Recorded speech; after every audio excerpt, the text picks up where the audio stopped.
नमस्कार, special edition देख रहे हैं आप और मैं हूं आपके साथ नेहा दुबे। देश में कोरोना वायरस भयावह रूप ले चुका है। अब रोज 80,000 से ज्यादा मामले सामने आ रहे हैं।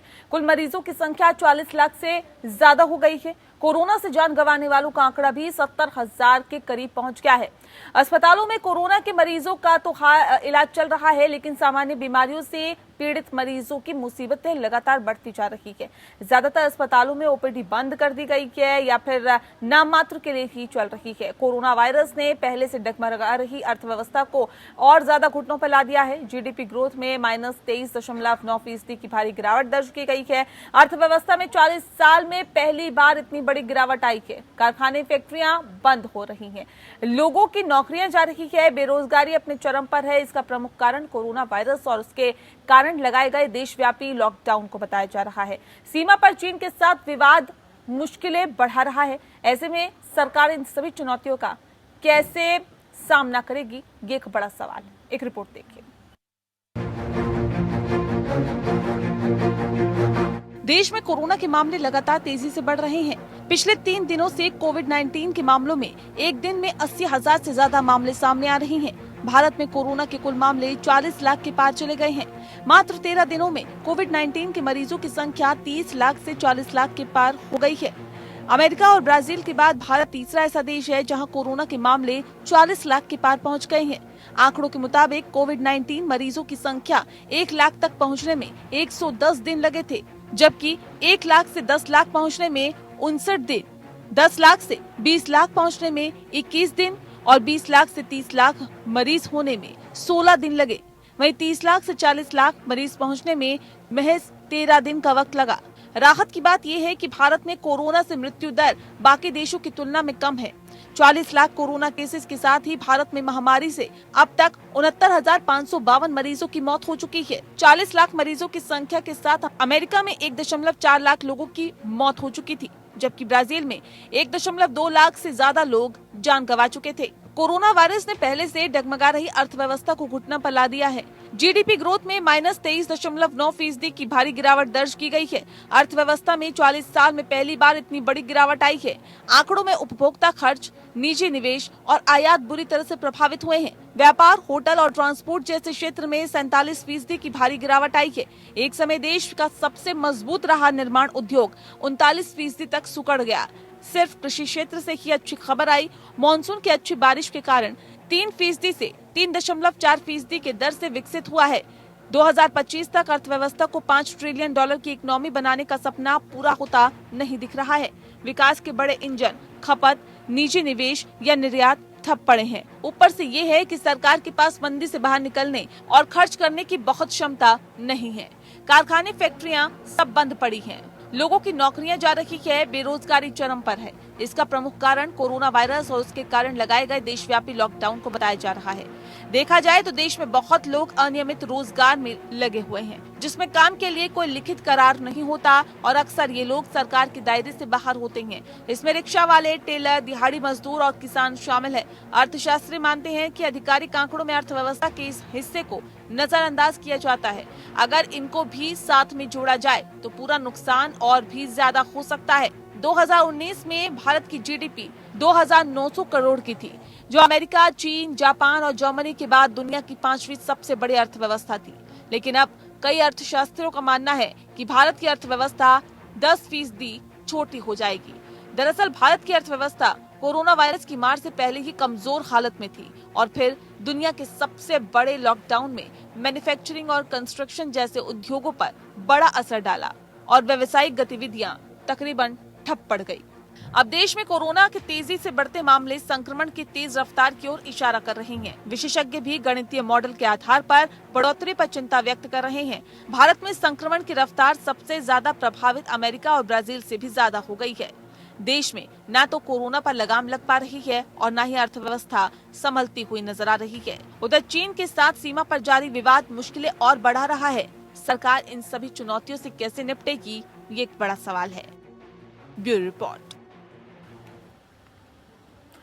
जी हाँ, तो स्पेशल एडिशन में दरअसल बात कोरोना की होगी, क्योंकि कोरोना संक्रमित मरीजों की संख्या देश भर में लगातार बढ़ती जा रही है। देश में कोरोना वायरस भयावह रूप लेता जा रहा है और अब हर रोज तकरीबन 80,000 से ज्यादा मामले सामने आ रहे हैं। मरीजों की संख्या बढ़ती जा रही है और ये बढ़कर अब 40 लाख को भी क्रॉस कर रही है। ऐसे में कोरोना से जान गंवाने वालों का आंकड़ा भी लगातार बढ़ता जा रहा है। अब जो आंकड़ा निकल के सामने आया है, अभी तक कोरोना से तकरीबन 70,000 से ज्यादा लोगों की जान जा चुकी है। अस्पताल में कोरोना के मरीजों का इलाज तो चल रहा है, लेकिन सामान्य बीमारियों के इलाज के लिए जब मरीज अस्पताल का रुख करते हैं तो उनके हाथ मायूसी ही लगती है। ओपीडी बंद है, डॉक्टर्स सामान्य पेशेंट्स को देखने को राजी नहीं है और ऐसे में सवाल इस बात को लेकर है कि आखिर अब मरीज जाए तो जाए कहां। ये एक बड़ी समस्या यहां पर पैदा होती जा रही है। कोरोना वायरस ने पहले से डगमगा रही अर्थव्यवस्था को और ज्यादा घुटनों पर ला दिया है। जीडीपी ग्रोथ -23.9% पर जा पहुंची है, जिसमें भारी गिरावट दर्ज की गई है और ऐसे में दिक्कतें जाहिर तौर पे आम जनता को हो रही है। बेरोजगारी अपनी चरम पर है। बेरोजगारी चरम पर होने के साथ ही महंगाई बढ़ी है, उससे सीधे आम जनता प्रभावित हुई है। साथ ही उद्योग धंधे बंद पड़े हैं, कारखाने फैक्ट्रियां सभी अभी फिलहाल बंद है, लेकिन उसे खोलने और उसको एक बार फिर से सामान्य स्थिति में लाने की कोशिश लगातार की जा रही है।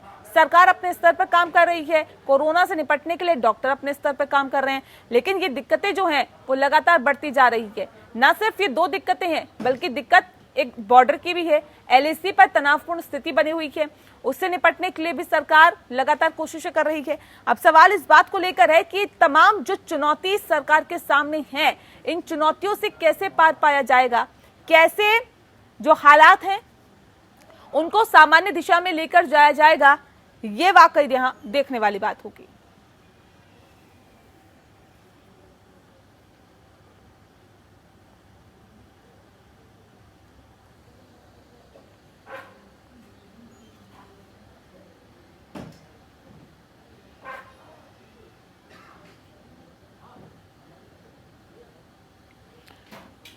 तो निर्माण उद्योग सब फिलहाल अभी क्योंकि मंदी का दौर चल रहा है और ऐसे में जाहिर तौर पे दिक्कतें लोगों को हो रही है और क्योंकि $5 ट्रिलियन अर्थव्यवस्था बनाने की बात सरकार की तरफ से कही जा रही थी, उस वक्त किसी ने भी ये नहीं सोचा था कि इस तरह की महामारी न सिर्फ भारत में बल्कि पूरे विश्व को जकड़ लेगी और ऐसे में अब कहीं ना कहीं वो दूर की कौड़ी नजर आ रही है। लेकिन जिस तरह से भारत ने जिस तरह से चीन के खिलाफ कदम उठाया, आर्थिक गतिविधियों को बंद किया, उसके बाद आत्मनिर्भर भारत को जिस तरह से जोर दिया जा रहा है, उम्मीद दरअसल की जा रही है कि बहुत जल्द भारत की अर्थव्यवस्था बेहतर होगी। और ये उम्मीद सिर्फ हम नहीं बल्कि कई एजेंसीज भी कर रही है कि भारत की जो जीडीपी है वो बेहतर होने की तरफ आगे बढ़ रही है।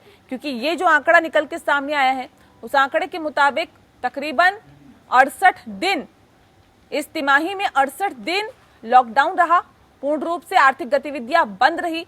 लिहाजा ये वजह है, बड़ी वजह है कि जो भारत की अर्थव्यवस्था है वो -23.9% पर पहुंच गए। और ऐसे में जब आर्थिक गतिविधियां पूरी तरह से ठप होगी तो जाहिर तौर पे जीडीपी माइनस में जाना यहाँ पर लाजमी हो जाता है।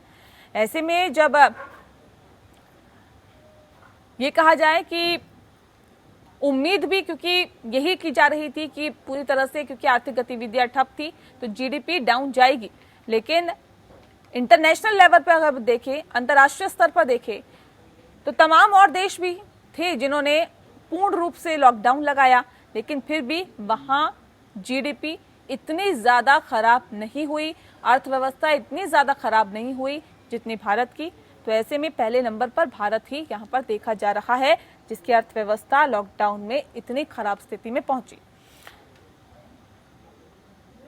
तो ऐसे में जाहिर तौर पे अब ये देखने वाली बात होगी कि किस तरह से एक बार फिर से यहाँ पर बेहतर अर्थव्यवस्था को किया जाता है, कैसे रोजगार के अवसर यहाँ पर डेवलप किए जाते हैं।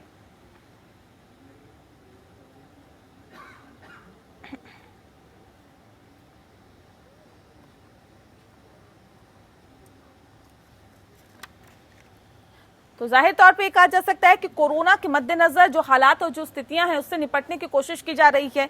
लोगों के जहन में एक डर है, एक खौफ है, उसको भी यहाँ पर मिटाने की जरूरत है। आज इस विषय पे हम तफसील से चर्चा करेंगे, जानेंगे कि अगर हम कोरोना के संक्रमण की बात करें तो एहतियात तो बरतना है, लेकिन घर से बाहर निकलना भी जरूरी हो जाता है क्योंकि कामकाज पर लौटना है। लेकिन जो ये 86,000 मामले सामने आए हैं पिछले 24 घंटे में, या फिर तकरीबन 80,000 के आसपास जो मामले सामने लगातार आ रहे हैं पिछले 3 या 4 दिनों में, अगर हम देखें तो ये आंकड़े कितना हैरान, कितना परेशान करते हैं और क्या वाकई इन आंकड़ों से डरने की जरूरत है, इस पे आज हम तफसील से चर्चा करेंगे। और ये भी जानेंगे कि अगर -23.9% पर जीडीपी जाती है तो इसके क्या मायने निकाले जाए। खास मेहमान हमारे साथ मौजूद हैं, उनसे आपका तारुफ करा देते हैं।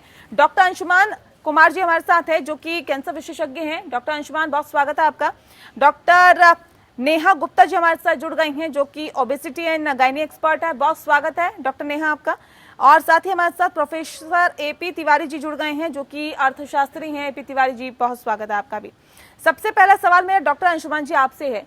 देखिए, क्योंकि ये पूरा मामला लोगों के स्वास्थ्य के साथ जुड़ा हुआ है, इसलिए हमारे लिए भी ये बहुत महत्वपूर्ण हो जाता है और यही वजह है कि इस खास कार्यक्रम के माध्यम से हम अक्सर इस मुद्दे को उठाते हैं। अब ये मामला इतना ज्यादा पेचीदा होता जा रहा है। जब 500, 700, 1000, 1500, 2000, 5000, 10,000 मामले सामने आ रहे थे सर, तब ये बहुत महत्वपूर्ण विषय था। लेकिन अब बहुत ज्यादा महत्वपूर्ण इसलिए हो जाता है क्योंकि तकरीबन 86,000 मामले डेली सामने आ रहे हैं। कैसे देखते हैं और कितना डरने की जरूरत है इन आंकड़ों से? जी, ये एक्सपेक्टेड था, प्रेडिक्टेड था। ऐसा कुछ आश्चर्य या चौंकाने वाली बात मुझे तो नहीं लग रही है, क्योंकि आपके चैनल पे भी बहुत पहले हमने कार्यक्रम किया था, उसमें भी कहा था अगर इस तरह से चला तो केसेस इतने होंगे जो चाइना के टोटल नंबर ऑफ केसेज होंगे, इंडिया में प्रतिदिन उतने केसेज होंगे आज हो रहे हैं। ये तो सच्चाई है, इसका स्टैटिस्टिक्स है, आंकड़ा है। लेकिन जहां दूसरी बात है, डरने की कितनी जरूरत है। आबादी के हिसाब से देखें तो इसकी मारक क्षमता जो हिंदुस्तान में हमने देखी, परसेंटेज वाइज कितने लोग इन्फेक्ट होते हैं उसमें कितने परसेंट में अति गंभीर रूप ले रहा है कोरोना वायरस, इंडिया में कम हम देख रहे हैं। इसलिए पैनिक करने की जरूरत नहीं है। लेकिन इसी में इन बिटवीन लाइन ये है, पैनिक नहीं करने का मतलब ये नहीं होता है कि आप एहतियात न बरतें। जैसे ही अनलॉक की प्रक्रिया शुरू हुई, लोगों ने समझ लिया कोरोना खत्म हो गया और पूरी तरह से जीवन को सामान्य मानने लगे। ऐसा नहीं है। जो एडवाइजरी जारी की गई है, अभी भी सभी लोगों को, या तो संक्रमित हो चुके हैं, निकल चुके हैं उनको भी, और जो नहीं है उनको तो खास करके, सारी एडवाइजरी को उसी तरह से अभी भी फॉलो करना है। जी नेहा, बिल्कुल। तो एडवाइजरी को पूरी तरह से फॉलो करना है और करना पड़ेगा, क्योंकि अगर कोरोना को मात देनी है तो आपको समझना पड़ेगा कि क्या कुछ एहतियाती कदम है और किस तरह से आपको उन कदमों को उठाना है और उन तमाम एडवाइजरी को फॉलो करना है। डॉक्टर नेहा गुप्ता, सवाल इस बात को लेकर भी है क्योंकि कोरोना संक्रमण लगातार बढ़ता जा रहा है, लगातार कोरोना संक्रमित मरीजों की संख्या बढ़ रही है, इसमें कोई दो राय नहीं है। आंकड़े बहुत कुछ बयां कर रहे हैं। लेकिन मैम, ये भी हमने देखा कि ओपीडी बंद है। ओपीडी बंद होने से तमाम और जो बीमारियां हैं उससे संबंधित वो उन बीमारियों का इलाज लोगों को नहीं मिल पा रहा है। कोरोना को अगर अलग कर दिया जाए तो और भी तमाम बीमारियां हैं जिसकी वजह से इससे पहले, कोरोना से पहले हमने देखा कि अस्पतालों में भीड़ लगी रहती थी, ओपीडी खुलते थे और डॉक्टर्स को टाइम नहीं मिलता था। वो तमाम जो मरीज है पहले तो वो जाने से कतरा रहे हैं हॉस्पिटल, अगर बहुत ज्यादा इमरजेंसी होती है, जाते भी हैं तो उनके हाथ मायूसी लगती है। इस स्थिति में क्या आपको लगता है कि कोरोना कहीं ना कहीं उन तमाम बीमारियों पर हावी होता जा रहा है? एब्सोल्युटली। अगर हम देखें तो जो हमारी नॉर्मल ओपीडीज हैं हॉस्पिटल्स की, उसमें हम 10%, 15% के ओपीडी कर रहे हैं, बिकॉज अभी भी पेशेंट को इस बात का डर है कि अगर वो अपने घर से बाहर निकलते हैं और रूटीन टेस्ट के लिए या जो ऐसी सर्जरीज जिनको अभी कुछ समय के लिए इमरजेंसी नहीं मान रहे हैं, बट उनको हम अगर टाल रहे हैं तो डेफिनेटली बाकी बीमारियां बढ़ रही हैं हमारी। जैसे किसी को अगर कोई सिस्ट हैं या बाकी ऑपरेशंस हैं जो बिनाइन डिजीजेस लिए करे जाते हैं, ऐसी सर्जरीज को भी आप देखेंगे कि समय के साथ वो वर्सन हो रही हैं। और जो जानलेवा बीमारियां हैं जैसे कैंसर है, न्यूरोलॉजिकल प्रॉब्लम्स हैं, कार्डियक प्रॉब्लम्स हैं, ऐसे लोग, कई लोग हैं जो इस डर की वजह से अभी घर से बाहर नहीं निकल रहे हैं कि अगर हम बाहर गए तो शायद कोरोना की वजह से हमें ज़्यादा परेशानी है रादर देन हमारी बाकी बीमारियों के। बट ये सोच गलत है। अगर हम इसी तरीके से आगे बढ़ेंगे तो जो बाकी प्रॉब्लम्स हैं उनको सॉल्व करने में हमें कई साल लग जाएंगे और ओपीडी अपना नॉर्मल रूप ले पाए और सारी फंक्शनैलिटी नॉर्मल तरीके से हो पाए जैसे कोरोना के समय से पहले हो रही थी, इसमें हमें बहुत समय लगेगा। सो आई फील इस डर को मन से निकाल कर जो सर्जरीज हैं, जो नॉर्मल विजिट्स हैं, फॉलोअप्स हैं, हमें उनको करना होगा धीरे धीरे एंड सारे प्रिकॉशंस लेकर करें। ऐसा नहीं है आई वुड नॉट से हमें आगे बढ़ना होगा, लेकिन एपी तिवारी जी सर कैसे बढ़े आगे, क्योंकि डर और एक खौफ जहन में है कि अगर हम बाहर निकलेंगे, कामकाज पर लौटेंगे, गैदरिंग में जाएंगे तो कोरोना संक्रमित होने का डर बना रहेगा। जीडीपी भारत की अगर तिमाही की बात करें तो सर ये -23.9% पर पहुंच गई है। ऐसे में जो डर और खौफ को कैसे साइड करते हुए घर से बाहर निकले, क्योंकि लोग जब तक घर से बाहर नहीं निकलेंगे, कामकाज पर नहीं लौटेंगे तो भारत की जीडीपी भी ऊपर नहीं आएगी। तो ये कितनी बड़ी समस्या है, डर और खौफ।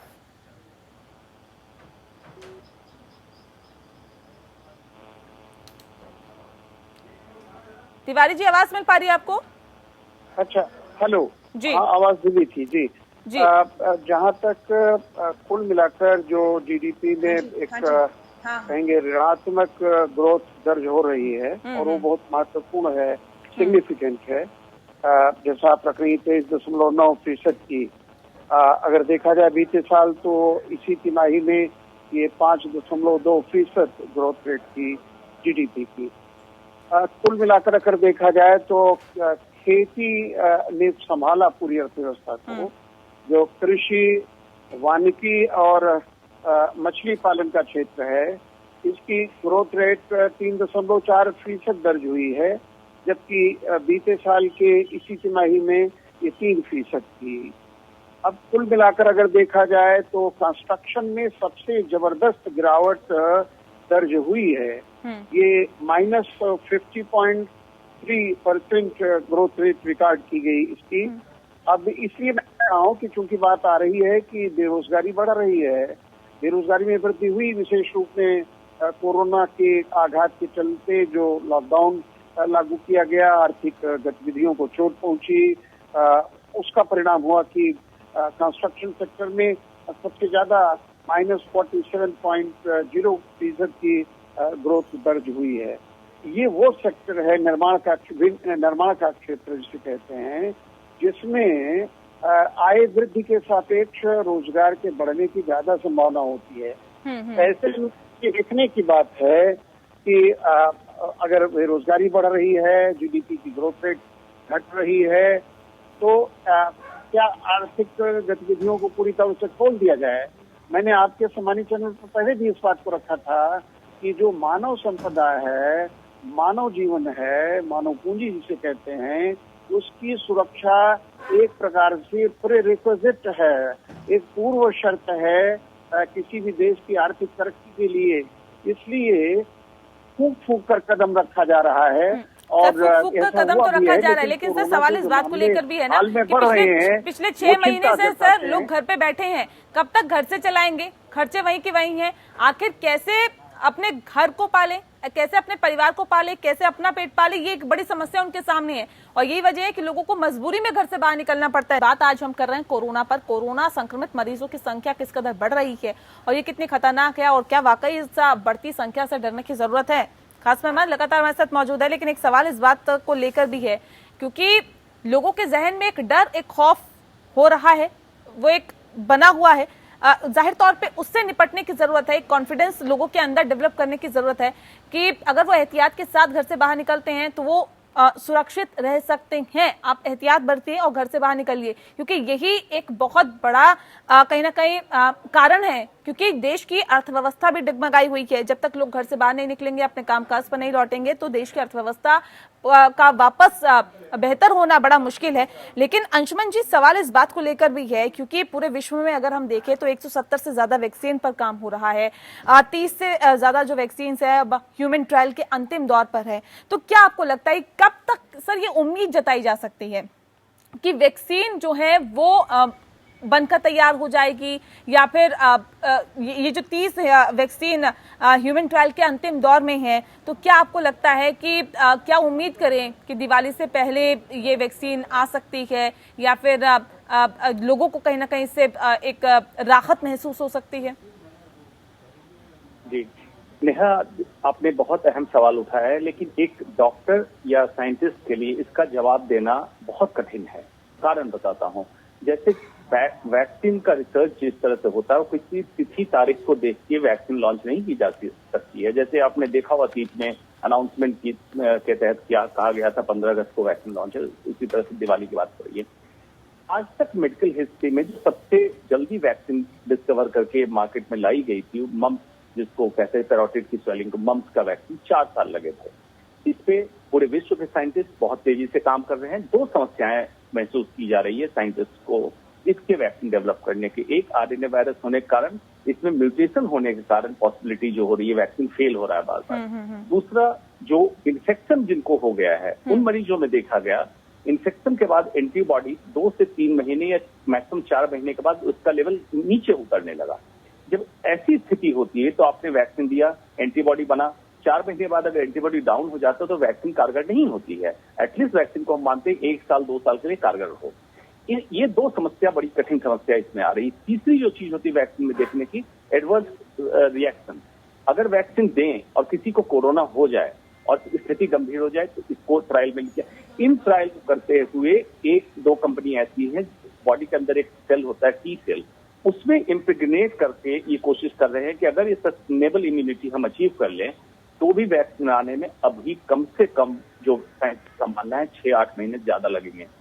बेशक विश्व के सभी देश होड़ में लगे हुए हैं कौन पहले वैक्सीन ले आए, किसका मार्केट पे कब्जा हो जाए, लेकिन इतना आसान नहीं है। और इसका मेरा मानना है कि साइंटिस्ट पे इसके लिए दबाव नहीं देना चाहिए। डॉक्टर नेहा, ये कितना मुश्किल है, क्योंकि अभी हम देख रहे हैं कि अनलॉक 4 की प्रक्रिया भी शुरू हो गई है।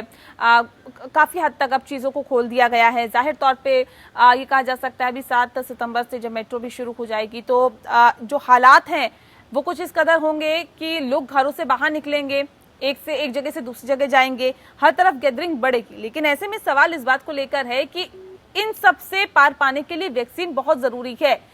तो अगर आप केंद्रीय स्वास्थ्य मंत्री डॉक्टर हर्षवर्धन ये कहते हैं कि नए साल तक या दिवाली तक कुछ ऐसा बेहतर चीजें देखने के लिए मिलेगी, तो क्या हम उम्मीद कर सकते हैं कि जल्द ही देश में कोरोना वैक्सीन आ सकती है?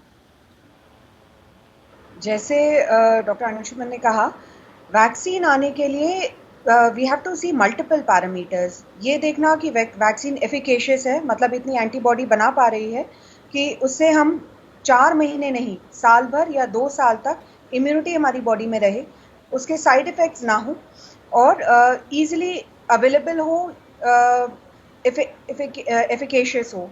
ये सारी चीज़ें के लिए साइंटिस्ट एंड डॉक्टर्स अभी भी स्ट्रगल कर रहे हैं। बट अगर हम बाकी नॉर्मल चीज़ों की बात करें कि जो स्थिति अनलॉक की हमारी शुरू हो रही है, आई स्टिल फील जो असेंशियल सर्विसेज हैं जिसमें ज़रूरी है, जैसे अगर हम असेंशियल हेल्थ सर्विसेज की बात करें, उनका बिल्कुल नॉर्मलाइज होना बहुत ज़रूरी है। लेकिन जो सोशल गैदरिंग्स हैं, जो अवॉइडेबल चीज़ें हैं, जब तक हमें ये नहीं पता कि हमारे आंकड़े कम हो रहे हैं या हम किसी भी तरह प्लेट्यू पर जाकर डिक्लाइन की तरफ जा रहे हैं, हम कैसे ये सोच लें कि नहीं सब कुछ ठीक है और हम अनलॉक के साथ सारी सोशल गैदरिंग्स में जाना उचित होगा और सबको ये बोलना उचित होगा कि वो अपने घरों से बाहर निकलें। बहुत लोगों की नौकरियां गई हैं, lot of people have lost their livelihood.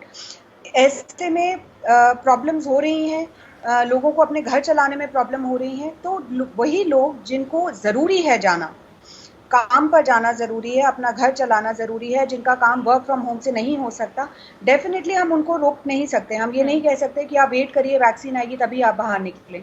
लेकिन जो सोशल गैदरिंग्स अवॉइडेबल हैं, जो ज़रूरी नहीं है, ऐसे क्राउडिंग को और ऐसी चीज़ों को अवॉइड करना में ही समझदारी है। अगर हमारी मेट्रो खुलती है आगे, तो कम्यूटर्स वही जाएं जिनको अपने काम पर जाना जरूरी है या जिनका बाहर जाए बिना काम नहीं चलेगा। जब तक हमारी सिचुएशन बेटर नहीं होती, या वैक्सीन आ जाए या हमारी आंकड़े कम होने लग जाएं, हमारे केसेस गिरने लग जाएं, तब हम ये कह सकते हैं कि हाँ, हम रेगुलराइज कर सकते हैं अपनी चीजों को, और पहले जैसा था ऐसे सोशल गैदरिंग्स कर आपस में मिलना जुलना सारी चीजें करना, yes we can do it. But then जब तक हमारे आंकड़े बढ़ रहे हैं, वैक्सीन नहीं आती है, तब तक हम कैसे लोगों को कि आप बाहर जाएं और अपने आप को एक्सपोज होने के लिए I feel it's not very wise. अगर हमारी सरकार अनलॉक कर रही है तो वो उन लोगों के लिए कर रही है जिनको अपने काम में परेशानी हो रही है, बिल्कुल काम में परेशानी हो रही है और जिनका बाहर जाना बहुत जरूरी है। ठीक है, बहुत जरूरी है। बिल्कुल। एपी तिवारी जी, सवाल इस बात को लेकर है, हमने देखा कि जब लॉकडाउन हुआ था सर, मजदूर किस कदर निकले थे, वो अपने घर, अपने गांव, अपने उस जिले में जाने के लिए परेशान थे जहां से वो ताल्लुक रखते हैं। तो वो भले ही उनको 1000 किलोमीटर पैदल चलना पड़ा, वो चले, वो अपने घर पहुंचे, लेकिन ऐसे में उनका ये भी साफ तौर पे कहना था कि अगर हम कोरोना से मरे या ना मरे, लेकिन हम भूख से जरूर मर जाएंगे, इसलिए अभी हमें घर पहुंचना जरूरी है। वही स्थिति कुछ सर देखने के लिए मिल रही है, क्योंकि 2 करोड़ से ज्यादा लोग मार्च से अभी तक बेरोजगार हो चुके हैं, उद्योग धंधे ठप हो चुके हैं, फैक्ट्री कारखाने बंद है। उनको एक बार फिर से शुरू करने के लिए जाहिर तौर पर जमीनी स्तर पर फिर से काम करना होगा, लेकिन किस तरह का काम करना होगा ताकि ये जो कम से कम जो दिक्कतें हुई है वो कम से कम दूर हो सके? जहाँ तक नेहा जी उन लोगों को रोजगार देने की बात है जिनकी रोजी रोटी छिन गई थी, कह सकते हैं, जो खास तौर पर शहरों में थे, दूसरे राज्यों में गए थे माइग्रेट करके, जो माइग्रेंट लेबरर्स हैं, उनको कैसे रोजगार दिया जाए, ये एक बड़ी समस्या है। और ये फायदा हुई है इस कह सकते हैं एक महासंकट से। ऐसे में अगर हम बार बार इस बात को रखते हैं कि उत्तर प्रदेश के मॉडल को देखा जाए, एक तरह से जिसको योगी मॉडल कहा जा रहा है, तो उसमें ये उनके जो स्किल हैं इन श्रमिकों के, उनकी मैपिंग की गई और उसके लिहाज से उनको उनके ही स्थान पर जहाँ के वो रहने वाले हैं वहीं उनको काम देने की कहेंगे एक व्यवस्था की जा रही है बड़े पैमाने पर। 1 डिस्ट्रिक्ट 1 प्रोडक्ट जो पहले से स्कीम चल रही थी, वो उसको भी इससे जोड़ा जा रहा है। जो एमएसएमई सेक्टर की इकाइयां हैं उनको प्रमोट किया जा रहा है, उनको सुरक्षित किया जा रहा है। धारणा ये है कि यदि हम ग्रामीण क्षेत्रों में खेती और खेती से जुड़ी हुई क्रियाएं, वानिकी, पशुपालन, मत्स्य पालन, ये जो क्रियाएं हैं और छोटे पैमाने पर जो औद्योगिक इकाइयां गांव की चलाई जा सकती हैं, उनमें अगर उनको काम दे दिया जाए तो रोजगार मिलेगा। और ये जैसा मैंने पहले भी कहा कि ये खेती ही संभाल रही है पूरे आर्थिक संकट को। और जहां तक कुल मिलाकर रिकवरी का सवाल है कि बाद में क्या होगा जब हम कोरोना से बाहर आ जाएंगे, पूरी अर्थव्यवस्था इस संकट से ऊपर जाएगी, तो जो रिकवरी होगी, जो पुनरुत्थान होगा अर्थव्यवस्था में, वो गणितीय तौर पे बहुत सिग्निफिकेंट होगा। क्योंकि हम जानते हैं कि लो बेस से इकोनॉमी जब आगे बढ़ेगी तो वो ग्रोथ रेट अर्थव्यवस्था के लिए बहुत व्यापक तौर पर महत्वपूर्ण होगी। और खेती और गैर खेती की क्रियाओं को जोड़कर अगर देखें, कंस्ट्रक्शन में अगर तेजी आई तो इससे रोजगार के अवसर अधिक बढ़ेंगे और कुल मिलाकर कह सकते हैं लोगों को, खास तौर पर जो श्रमिक हैं, उनको काम मिल पाएगा। बिल्कुल, और जमीनी स्तर पर यहाँ पे काम करने की वाकई से जरूरत है, जिस बात का जिक्र आपने किया। लेकिन अंशुमान जी, सवाल इस बात को लेकर भी है कि अगर बात हम ये करते हैं कि कोरोना वैक्सीन आएगी, कब आएगी या नहीं आएगी, क्योंकि कई बीमारियां ऐसी भी है जिसकी सर वैक्सीन अभी तक नहीं बनी है। हालांकि इसके लिए पूरा विश्व लगा हुआ है और उम्मीद ये की जा रही है कि जल्द से जल्द कोरोना की वैक्सीन आएगी। लेकिन विश्व स्वास्थ्य संगठन ने यह भी कहा है कि कोरोना वैक्सीन के खिलाफ एक चेतावनी जारी की है कि अगर वैक्सीन आ भी जाती है तो उसका राष्ट्रवाद हो सकता है। विश्व स्वास्थ्य संगठन यानी कि WHO ने वैक्सीन राष्ट्रवाद के खिलाफ एक चेतावनी जारी की है। इसे किस तरह से देखते हैं? अगर वैक्सीन आ भी जाती है सर, तो कौन सा देश पहले बनाएगा? वो उस देश के पास पहले से ही बुकिंग होनी शुरू हो गई है। और ऐसे में सबसे बड़ा सवाल इस बात को लेकर भी है कि जो अमीर देश है सर, वो तो पहले प्री बुकिंग कर लेते हैं, लेकिन बाकियों को क्या वैक्सीन मिल पाएगी? और अगर WHO इस तरह की चेतावनी जारी करता है तो इसके क्या मायने निकाले? जी बिल्कुल, आपने देखा ही कई बार WHO के क्रेडेंशियल पे इस बार कई सवाल या निशान खड़े हुए थे इन दिनों कि WHO ने सही समय पे वार्निंग नहीं दी और इस तरह की बहुत सारी चीजें की थी। वर्ल्ड हेल्थ ऑर्गेनाइजेशन का गठन ही इसी के लिए हुआ था कि वैश्विक स्तर पे कोई भी स्वास्थ्य समस्या हो, उसको संगठित क्या सुनियोजित तरीके से प्लान लाया जाए, कैसे इसको हैंडल किया जाए, जिसके लिए हर कंट्री जो भी WHO के मेंबर्स होते हैं पैसे देते हैं उसमें, और उसके बाद उसका काम होता है सुनियोजित तरीके से, तो संगठित तरीके से चीजों को मुहैया कराना। इसमें WHO का बहुत बड़ा रोल होगा कि वैक्सीन चाहे country A, country B, country C कोई भी लाए, वैक्सीन की उपलब्धता as per the requirement, for example India की पॉपुलेशन कितनी है, रशिया की पॉपुलेशन की, इसके हिसाब से किस तरह इसको सही तरीके से पहुंचाए, इसमें WHO का बहुत रोल है। लेकिन WHO ही अगर हतोत्साह दिखेगा तो उम्मीद किससे की जाए? फिर तो ये कंट्री टू कंट्री होगा, कौन कंट्री कितने पैसे में, फिर ये व्यापार चालू होगा। वैक्सीन अभी जरूरत है, अभी इस पे व्यापार की बात नहीं होनी चाहिए। ओब्वियसली वैक्सीन डेवलपमेंट में खर्चा आता है, कंपनी उस खर्चे को निकालेगी, लेकिन व्यापार से मेरा मतलब है एक्सपोनेंशियल प्रॉफिट। बहुत ज्यादा अगर मुनाफाखोरी इसमें चालू हो जाएगी तो फिर राष्ट्रवाद, मुनाफाखोरी और उसके ऊपर बहुत सारी समस्याएं बनेंगी। इसको ध्यान देना विश्व स्वास्थ्य संगठन का ही काम है और उसको करना पड़ेगा।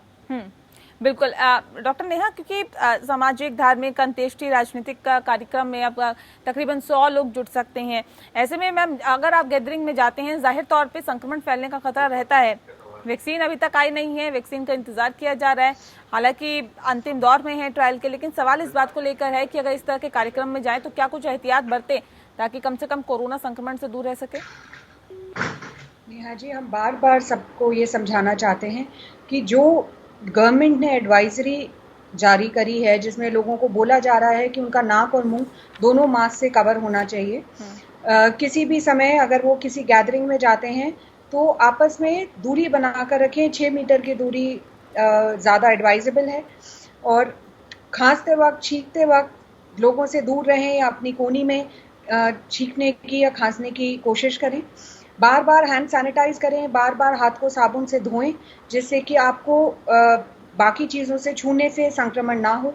ये सारी चीज़ें को पालन करना सबके लिए बहुत ज़रूरी है जब तक हम इस बीमारी को कम नहीं कर पा रहे हैं, या जब तक हमारी वैक्सीन आकर पूरी पॉपुलेशन में नहीं आ जाती और हमें एक इम्यूनिटी लेवल इस लेवल तक नहीं पहुंच जाता कि हम आपस में एक दूसरे से इन्फेक्शन नहीं मिलता है। तो ये सोशल गैदरिंग्स में जाना अभी हमारे हिसाब से ठीक है। डॉक्टर नेहा, एक चीज मुझे और समझाइए यहाँ पर, क्योंकि हम लगातार इस बात पर डिस्कशन कर रहे थे कि कोरोना अगर एक व्यक्ति को हो जाता है, वो ठीक हो जाता है, तो क्या वो दोबारा कोरोना संक्रमित हो सकता है? इसके चांसेस है या नहीं? क्योंकि अभी हाल फिलहाल में कई केसेस सामने आ गए हैं जिनको दोबारा कोरोना हो गया, एंटीबॉडीज कम हुई और उसके बाद कोरोना संक्रमित एक बार वो फिर से हो गए। तो ये दरअसल ये कितना खतरनाक है? अगर दोबारा कोरोना किसी व्यक्ति को हो जाता है तो कितना ज्यादा रिस्क रहता है, ये थोड़ा सा हमें तफसील से बताएं।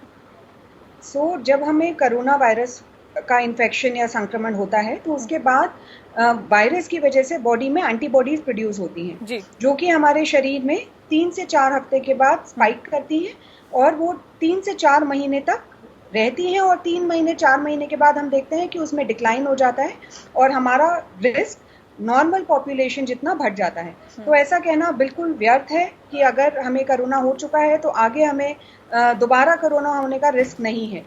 अगर आपकी इम्यूनिटी, एंटीबॉडी लेवल्स कम है, आपको दोबारा कोरोना का वायरस इन्फेक्ट कर सकता है, और उसकी सीवियरिटी भी हम ऐसे जज नहीं कर सकते कि जरूरी नहीं है कि सेकंड टाइम में इन्फेक्शन हुआ तो वो सिवियर नहीं होगा या वो एसिम्प्टोमेटिक कैरियर होकर आप निकल जाओगे। It's not necessary. उस समय आपकी बॉडी में कितनी एंटीबॉडीज हैं, आपका जो वायरल लोड है वो कितना है, आपका किस ऑर्गन में क्या इन्फेक्शन ग्रो कर रहा है और आपको किस लेवल तक आईसीयू की या एडवांस मेडिकल फैसिलिटी की जरूरत पड़ेगी, ये कहना किसी भी डॉक्टर के लिए बहुत मुश्किल है। सो आई फील जो लोग पॉजिटिव भी हैं वो भी ये सोचकर ना रहें कि हमें एक बार हो चुका है तो हमें मास्क नहीं पहनना है। हम काफी लोगों को देखते हैं कि वो कहते हैं मैम हम तो पॉजिटिव हो चुके हैं तो अब हमें मास्क की जरूरत नहीं है या हमें कोई भी प्रिकॉशन लेने की जरूरत नहीं है। It is not like that. अगर आप घर में भी देखेंगे तो एक फैमिली में 5 लोग हैं, उनमें से 3 लोगों को कोरोना पॉजिटिव होते हैं, 2 लोग नेगेटिव रह जाते हैं। लेकिन क्या अगर आप आगे जाकर आपके एंटीबॉडी लेवल्स कम होते हैं तो आपके थ्रू आपके घर वालों को भी इन्फेक्शन हो सकता है जिनको पहले इन्फेक्शन नहीं हुआ है, और अगर आपको भी हुआ है तो आप री इन्फेक्ट हो सकते हैं। So it is very very important to take all बिल्कुल एहतियात आपको बरतना ही होगा। अगर आप कोरोना पॉजिटिव हो चुके हैं तब भी आप एहतियात बरतें। ठीक है अंशुमान जी, सवाल इस बात को लेकर भी है कि अगर हम आंकड़ों पे गौर करें सर, तो 1 लाख तक जो आंकड़ा पहुंचने में, संक्रमितों की संख्या पहुंचने में तकरीबन 110 दिन लगे सर, और 10 लाख पहुंचने में 59 दिन का वक्त लगा, 10 से 20 लाख होने में 21 दिन लगे, 20 से 30 लाख होने में 16 दिन लगे, और 30 से 40 लाख होने में महज 13 दिन का वक्त लगा। ये जो आंकड़े बढ़ते जा रहे हैं और जो दिन है उनकी संख्या कम होती जा रही है सर, ये कितना खतरनाक है? क्योंकि अब 30 से 40 लाख होने में महज 13 दिन का वक्त लगा, तो अब जो 10 लाख की वृद्धि होने वाली है, क्योंकि ये तो आंकड़ा लगातार बढ़ रहा है, पिछले 24 घंटे में अगर 86,000 का आंकड़ा अगर सामने आता है तो ये तो अंदाजा लगाया जा सकता है कि आने वाले 10 लाख और होने में, इसमें प्लस होने में कितने दिन का वक्त लगेगा। तो ये कितना खतरनाक है, और इससे ये आंकड़ा इतना ज्यादा ना बढ़े सर, और क्या कुछ एहतियाती कदम सरकार की तरफ से अब उठाना चाहिए? जी नेहा, इसको बहुत ही वैज्ञानिक तरीके से मैं समझाता हूँ। 2 चीजें समझने की जरूरत है, रिप्रोडक्शन नंबर और एक्सपोनेंशियल ग्रोथ। जो लॉकडाउन किया गया था उसका पर्पस 3 ही होता है, मिटिगेशन, प्रिपेयर्डनेस एंड टेस्टिंग। मतलब अल्पीकरण कर दो, इन्फेक्शन की दर जो है उसको स्लो कर दो, धीरे कर लो क्योंकि कोई मूवमेंट नहीं हो रहा है। प्रिपेयर्डनेस, तैयार कर लो, मतलब उस समय अस्पताल आपके तैयार हो जाएं, बिस्तर तैयार हो जाएं, सप्लाई चेन मैनेजमेंट तैयार हो जाए, ये सारी चीजें। एंड टेस्टिंग, ज्यादा से ज्यादा टेस्ट लॉकडाउन के समय हो जाना चाहिए था, जिससे आपको पता चलता कहाँ केसेस ज्यादा निकल रहे हैं, उस एरिया को आप सील कर सकते हैं कंटेनमेंट जोन बनाने के लिए। तो ये अब बात आती है exponential growth. Number of cases जितने ज्यादा हो गए, उदाहरण के तौर पे आपने कहा 10 लाख से 20 लाख, तो 10 लाख से 20 लाख होने में समय कम लगेगा। ऑलरेडी इन्फेक्टेड व्यक्ति जो हैं कई जगह घूम रहे हैं, उनसे कई ज्यादा व्यक्ति, क्योंकि अगर 100 से 200 होना है और 10 लाख से 20 लाख होना है, नंबर से ओबियसली ज्यादा होना। तीसरी बात आती है कि अब क्या करना चाहिए। देखिए, ये समय निकल गया है जिस समय की लॉकडाउन करके और कुछ करके संक्रमण को आप रोक सकते थे। अब आप समझ लीजिए कि पूरे कंट्री में वायरस है, कोई भी ऐसी जगह कंट्री का एक भी कोना नहीं है जो वायरस से अछूता है। आप समझ लीजिए कि आपके चारों तरफ वायरस है, आपको अपने आप को ही बचाना है। इसलिए लॉकडाउन अब कोई इसका समाधान नहीं बचा। अगर आप कह दें कि आज भी लॉकडाउन जैसे कोई फैशनेबल वीकली लॉकडाउन जैसा कुछ ट्रेंड चल रहा है कुछ राज्यों में, बिल्कुल गलत है, उसका कोई रोल नहीं है। व्यक्ति की, नागरिक की, सिटीजन की साइंटिफिक टेम्पर ही है जो अब इस वायरस से बढ़ने वाले संख्या को कम कर सकता है। मतलब हर इंसान अपनी सोच वैज्ञानिक तरीके से करने लगे, मतलब इसको एडमिनिस्ट्रेटिव लॉकडाउन ना माने। आमतौर पे क्या हो रहा है, ब्यूरोक्रेट्स और पुलिस वाले समझते हैं उनको कुछ रूल लॉ एग्जीक्यूट कराना है, तो पब्लिक सोचती है कि तुम कराना चाहोगे तो मैं नहीं करूंगा। ऐसा नहीं करना है। पब्लिक को खुद अपने स्वास्थ्य की चिंता करनी है, समाज के स्वास्थ्य की चिंता करनी है, और पूरे देश के राजस्व की चिंता करनी है, तभी जाके इसको आप रोक सकते हैं। बिल्कुल, जाहिर तौर पे ये आपको खुद समझना होगा कि अगर आपको जरूरत नहीं है तो आप घरों से बाहर ना निकले, क्योंकि कोरोना संक्रमित मरीजों की संख्या जहां एक तरफ बढ़ रही है तो वहीं ये भी कहा जा सकता है कि अगर इसी रफ्तार से बढ़ती रही तो स्वास्थ्य सुविधाएं उतनी ज्यादा उपलब्ध शायद ही हो पाए जितनी रफ्तार से कोरोना संक्रमित मरीजों की संख्या बढ़ रही है। कोरोना संक्रमित मरीजों की संख्या लगातार क्योंकि बढ़ती जा रही है, कोरोना वायरस भयावह रूप ले रहा है और हर रोज तकरीबन 80,000 से ज्यादा मामले सामने आ रहे हैं। और ये जो मामले सामने आ रहे हैं न सिर्फ हैरान परेशान करते हैं बल्कि लोगों को सीधे डराते भी हैं। खास मेहमान हमारे साथ लगातार मौजूद है। एक सवाल इस बात को लेकर भी अंशुमन जी कि मृत्यु दर को सर कैसे कम किया जाए। देखिए, कोशिश लगातार सरकार की तरफ से की जा रही है और लगातार इस तरह की बात भी की जा रही है कि भारत में तमाम और देशों की तुलना में मृत्यु दर कम है और इस मृत्यु दर को और ज्यादा कम करने की लगातार कोशिश की जा रही है, लेकिन कैसे ये मुमकिन है? बड़ा अच्छा सवाल पूछा नेहा आपने। सब लोग इसी में खुश हो रहे थे कि भारत में मृत्यु दर बहुत कम है। अच्छी बात है, हमें तो अपने लोगों की जान बचानी है और भी कम कर सकते हैं। भारत में मृत्यु दर कम इसलिए है कि जो विरुलेंट स्ट्रेन वायरस का था, जिसमें मारक क्षमता ज्यादा थी, उसका परसेंटेज भारत में कम रहा। भारत में लेस विरुलेंट वायरस का परसेंटेज ज्यादा रहा, तो अच्छी बात थी। लेकिन आप जब इस आंकड़े को कैलकुलेट करेंगे, जितने लोग मर रहे हैं उनमें अधिकतम लोग ऑक्सीजन, बेसिक ऑक्सीजन की कमी के कारण मर रहे हैं। तो इसी में आपने पहले भी सवाल पूछा था कि कोविड एरा में नॉन कोविड मरीजों की संख्या या उनके इलाज की सुविधा नहीं मुहैया कराने के कारण उनकी जान चली गई, जैसे कैंसर या हार्ट के मरीजों की संख्या। यही समय है जिस समय इंट्रोस्पेक्शन, आत्मविश्लेषण की जरूरत है, सरकार को करना चाहिए और डिसेंट्रलाइजेशन ऑफ द फैसिलिटी करने का बहुत सही समय है। मतलब सारी चीजों का समाधान, स्वास्थ्य सुविधाओं की उपलब्धता सिर्फ बड़े शहरों में ही क्यों है, जैसे दिल्ली, मुंबई जैसी जगहों में, चाहे वो कोरोना का इलाज हो, चाहे नॉन कोरोना जैसे कैंसर या हार्ट डिजीज की सुविधाओं के। उसी में कोरोना में कैसे कर सकते हैं, पब्लिक के लेवल पे आप क्या कर सकते हैं, हर लक्षण को सस्पेक्ट करें कि आपको कोरोना के लक्षण हो सकते हैं, संपर्क करने में हर्ज नहीं है, टेलीफोनिक, वीडियो कॉल या स्वास्थ्य सेंटर जो है वहां पे जाके जांच जितनी जल्दी कराएं, जितना जल्दी डिटेक्ट हो। कभी भी किसी भी सांस में होने वाले तकलीफ हो या किसी भी डायरिया या बॉडी एक जो सीजनल फ्लू के लक्षण, उसको इग्नोर ना करें। ये तो इंडिविजुअल हर इंसान को करना है, व्यक्तिगत तौर पे। सामाजिक तौर पे मोरल एंड सोशल सपोर्ट जरूरी है। जब भी लगता है कोई कोविड पेशेंट है, सब लोग उससे दूरी बनाते हैं। उनको सोशल सपोर्ट की क्या आवश्यकता है कि उनको किस तरह से उनका खाना, उनकी दवा उनको मुहैया कराया जाए, उनको स्वास्थ्य सेंटर भेजा जाए। और सरकार को डिसेंट्रलाइजेशन ऑफ द फैसिलिटी करना पड़ेगा और एक नियम लगा के पूरे कंट्री में स्वास्थ्य सेवाएं, इसमें बेसिक जरूरत है temperature monitoring, oxygen monitoring and oxygen supply. Ventilator की जरूरत बहुत कम मरीजों में हो रही है, इसलिए मृत्यु दर और भी हम कम कर सकते हैं। बिल्कुल, ठीक है।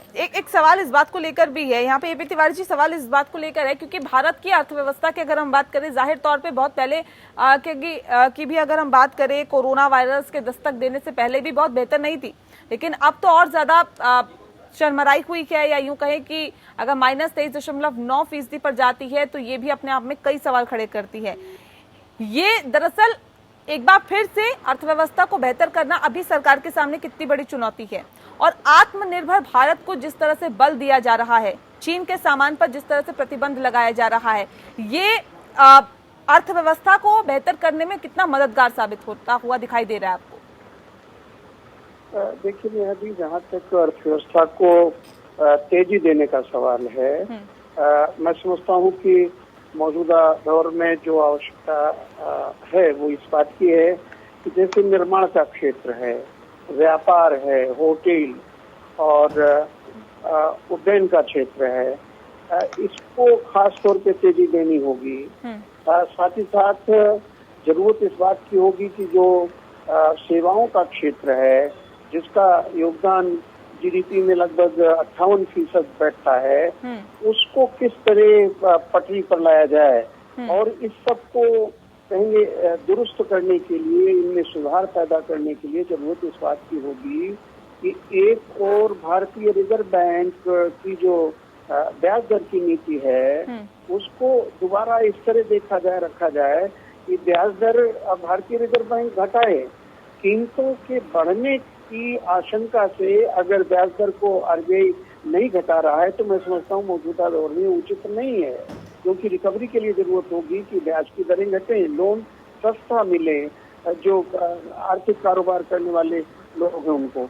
दूसरी तरफ राजकोषीय नीति है, जो बजट से संबंधित नीति है, उसमें बहुत अधिक गुंजाइश नहीं दिख रही है, क्योंकि आंकड़े ये बता रहे हैं कि सरकार के खजाने में जो राजकोषीय घाटा होता है, जिसको हम उधारी कहते हैं, वो चालू साल के 4 महीने में लगभग 103% बढ़ गया है। ऐसे में राजकोषीय घाटा को ऊपर रखना पड़ेगा मैं समझता हूँ, और बहुत जल्दी तो नहीं कह सकते, लेकिन और इतनी जल्दी अर्थव्यवस्था में तेजी भी नहीं आ सकती, लेकिन ये माना जा सकता है कि सरकार ऐसे क्षेत्रों में खर्च करे जैसे रक्षा का क्षेत्र है, और ये अपरिहार्यता भी दिख रही है। आत्मनिर्भरता की बात आपने की, आत्मनिर्भर भारत का लक्ष्य तो तभी प्राप्त होगा जब रक्षा के क्षेत्र में R&D पर खर्चा बढ़ाया जाएगा, रिसर्च एंड डेवलपमेंट पर खर्चा बढ़ाया जाएगा। दुनिया के जो अन्य देश हैं, खासतौर पे पड़ोसी देश जिनसे हमारे अतीत में संबंध, सैन्य संबंध अच्छे नहीं रहे, सामरिक संबंध कटु रहे हैं, उनका रक्षा खर्च उनकी जीडीपी के सापेक्ष ऊंचा है, जबकि भारत का तो 2% से भी कम है मौजूदा स्थिति में। तो इस तरह आत्मनिर्भरता के लक्ष्य की जो एक प्राप्ति है उसको भी कहीं सेक्टोरल तरीके से देखनी पड़ेगी। जैसे खेती का क्षेत्र है, ग्रामीण अर्थव्यवस्था है, वहाँ इसको मजबूती के साथ और कहेंगे तेजी के साथ लागू किया जा सकता है। लेकिन कई ऐसे क्षेत्र हैं जहाँ पर जैसे टेक्नोलॉजी का क्षेत्र है तो उसमें बहुत तेजी के साथ या बहुत जल्दी में बिल्कुल हर कहीं ना कहीं हर क्षेत्र को कैटेगराइज करने के साथ ही उन पर बहुत ज्यादा फोकस करने की यहाँ पर जरूरत है, जिस बात का जिक्र आप तिवारी जी कर रहे हैं। लेकिन एक सवाल मेरा यहाँ पर डॉक्टर नेहा आपसे है, क्योंकि अगर हम दिल्ली की बात करें, राजधानी दिल्ली है और दिल्ली में कोरोना केसेस जिस तरह से बढ़ रहे थे या फिर जिस तरह से इसमें इजाफा देखने के लिए मिल रहा था, उसके बाद सरकार ने या फिर यूं कहें कि प्रशासन के स्तर पर भी काफी हद तक कोशिशें की गई कि कोरोना के बढ़ते हुए केसेस को कम किया जाए और ऐसे में उसमें सफलता भी कहीं ना कहीं मिली। अब अगर हम देखें तो एक बार फिर से दिल्ली में कोरोना के केसेस जो हैं वो बढ़ते हुए दिखाई दे रही हैं। तकरीबन 90% जो बेड है दिल्ली में अस्पतालों में भर चुके हैं। ऐसे में सवाल इस बात को लेकर है मैम कि क्या वजह इसके पीछे मानती हैं? क्या लोगों में ये चीज आ गई थी कि अब तो कोरोना कंट्रोल में आ रहा है, या राजधानी में तो अब कोरोना बहुत नामो निशान का रह गया है, तो ऐसे में लापरवाही लोग बरतने लगे थे जिस वजह से इस तरह के मामले एक बार फिर से बढ़ने लगे? बिल्कुल, आप देखिए पहले हमारी दिल्ली में बहुत केसेस कम हो गए थे, 600-700 तक हम पहुंच गए थे, बट अब आप फिगर्स को देखेंगे तो फिर हम 3000 के आसपास, 3500 के आसपास पहुंच रहे हैं। तो इसका सबसे जरूरी कारण आई फील यही है कि लोगों ने ये सोच लिया है कि हमारे दिल्ली में तो बहुत केसेस हो गए और हमारे में इम्यूनिटी आ गई है और हम बाहर निकल सकते हैं और अनलॉक के साथ सारी अपनी प्रोसेस नॉर्मल स्टार्ट कर सकते हैं।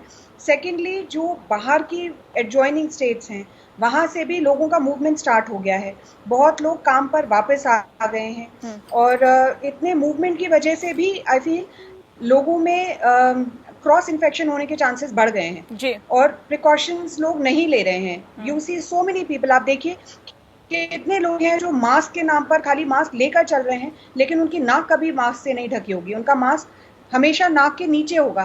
क्यों? बिकॉज सांस लेने में उनको परेशानी है मास्क में। ये नहीं समझते हैं कि ये मास्क उनकी प्रोटेक्शन के लिए है, ना कि सामने वाले की। अगर आप सुरक्षित हैं तभी आपसे सामने वाला सुरक्षित है।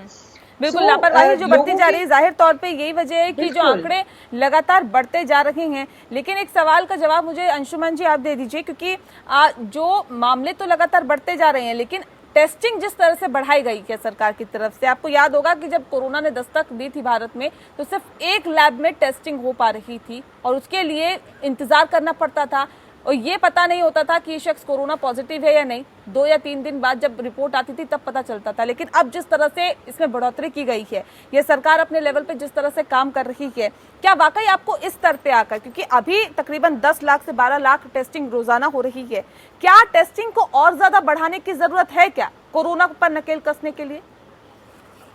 जी नेहा, साइंटिफिक टेम्पर यही कहता है कि टेस्टिंग आप करेंगे तभी आपको बीमार या संक्रमित व्यक्ति पकड़ा जाएगा और उससे दूसरे में संक्रमण रोक सकेंगे।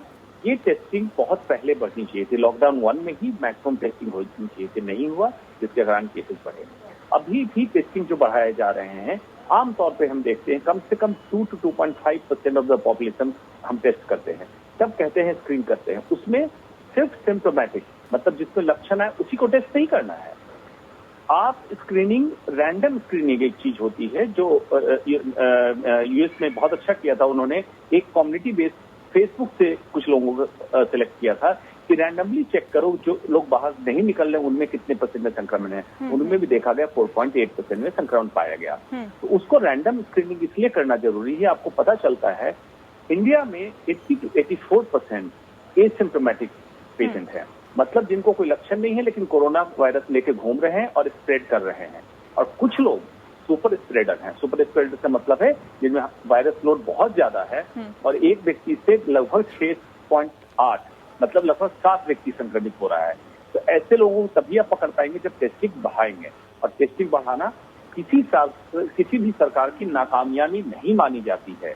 अगर आपके यहाँ नंबर ऑफ केसेस ज्यादा निकले तो सरकार से मेरी अपील है, आप इसको अपनी नाकामयाबी मत समझिए, आपकी कामयाबी होगी। इसकी टेस्ट बिल्कुल बढ़ाएं आप। बिल्कुल, टेस्टिंग बढ़ानी होगी और जाहिर तौर पे इसके बाद ही कोरोना पर नकेल कसी जा सकती है। लेकिन सरकारों को भी ये ध्यान रखना होगा, क्योंकि तमाम सरकारें आई, तमाम सरकारें गई हैं, लेकिन स्वास्थ्य को कितने तवज्जो सरकारों ने दी है, ये जाहिर तौर पर देखने के लिए मिला है कि देश की जीडीपी का कितना सा हिस्सा स्वास्थ्य क्षेत्र में खर्च किया जाता है। यहाँ पर कहीं ना कहीं सोचने की जरूरत है, क्योंकि जब इस तरह की महामारी आ जाती है उसके बाद सरकारें एक दूसरे पर आरोप प्रत्यारोप लगाती है, उसके बाद राजनीतिक पार्टियां एक दूसरे पर आरोप प्रत्यारोप लगाती है, लेकिन क्यों नहीं उससे पहले हम बेहतर इंतजाम करते। इस तरफ सोचने की जाहिर तौर पर जरूरत है। बहुत शुक्रिया आप सभी मेहमानों का हमारे साथ इस खास चर्चा में शामिल होने के लिए। और इसी के साथ स्पेशल एडिशन में इतना ही। मुझे दीजिए इजाजत। नमस्कार।